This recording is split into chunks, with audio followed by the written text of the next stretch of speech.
मेघा रसोई में रोटी बना रही होती है। तभी अचानक उसे उल्टी आती है और वो तेजी से बाथरूम की तरफ भागती है। इतने में तवे पर रोटी जलने की महक से सुजाता किचन में कदम रखते ही कुड़कुड़ाती हुई कहती है, मेघा, अरे ओ मेघा, अरे ओ मरजानी, कहाँ मर गई? जी माँ जी। क्यों री कामचोर, ये तवे पर रोटी जलता छोड़कर कहाँ चली गई थी? अरे गैस क्या मुफ्त का आ रहा है जो बेफजूल खर्च कर रही है? पता नहीं मैंने तुझ जैसी काली कलूटी गरीब के घर की बेटी को अपने घर की बहू बनाया क्यों? अपनी सास की जली कटी बातें सुनकर बेचारी बहू की आंखों में आंसू भर जाते हैं और मेघा वहीं चक्कर खाकर बेहोश हो जाती है। ये देख अनिकेत मेघा को कमरे में ले जाता है और डॉक्टर घर आते हैं। बधाई हो सुजाता जी, मेघा प्रेग्नेंट है। और ये रही नताशा की रिपोर्ट। मैंने नताशा के जो टेस्ट किए थे उसका रिजल्ट आ गया है। नताशा भी प्रेग्नेंट है। बच्चे की बात सुनकर सुजाता अपनी गोरी बहू नताशा को गले से लगाकर उसे बधाई देती है।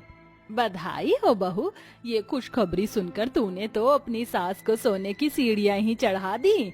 अब से तुझे ज्यादा से ज्यादा आराम करना है और अपने खाने पीने का खूब अच्छे से ख्याल रखना है।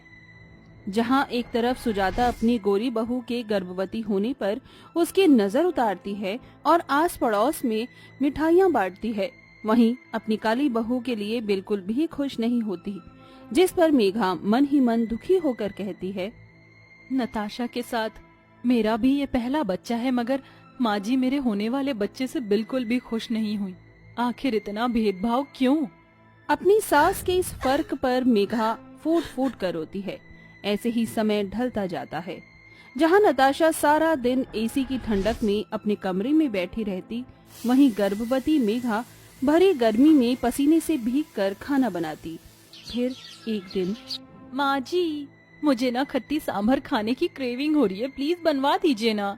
अरे तो इसमें इतना हिचकने की क्या बात है? ऐसी हालत में मन कच्चा रहता है और खट्टी चीजें खाने का ही मन करता है। तू रुक। मेघा, अरे ओ मेघा, जरा यहाँ तो आ। जी माँ जी। क्यों री कमबख्त, पैरों में मेहंदी लगा रखी है क्या? इतना धीरे क्यों चल रही है?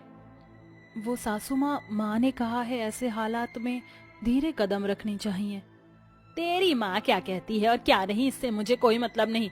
मेरी नताशा बहू को सांबर खाने का मन कर रहा है, जाकर बना। माँ जी, मुझे थोड़े पैसे दे दीजिए ना, मुझे बेसन का हलवा खाने का बड़ा मन कर रहा है।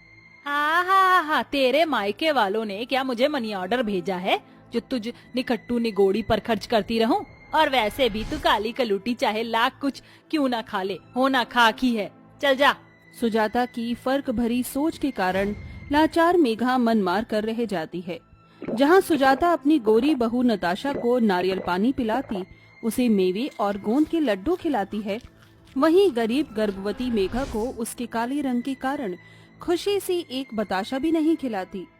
देखते ही देखते काली गोरी बहुओं की गोद भराई का दिन आ जाता है, जिसमें नताशा के अमीर मायके वाले उसके लिए महंगे महंगे तोहफे लाते हैं। वहीं सुजाता मेघा के मायके वालों को आने से भी मना कर देती है और नताशा की गोद भराई के लिए महंगा सा लहंगा सिलवाती है और सोने के गहने देती है। नताशा बहू, ये ले तेरी गोद भराई का लहंगा और ये गहने। ओह, हाउ स्वीट ऑफ यू सासू माँ। सासू माँ, आपने मुझे गोद भराई में पहनने के कपड़े नहीं दिए। मैंने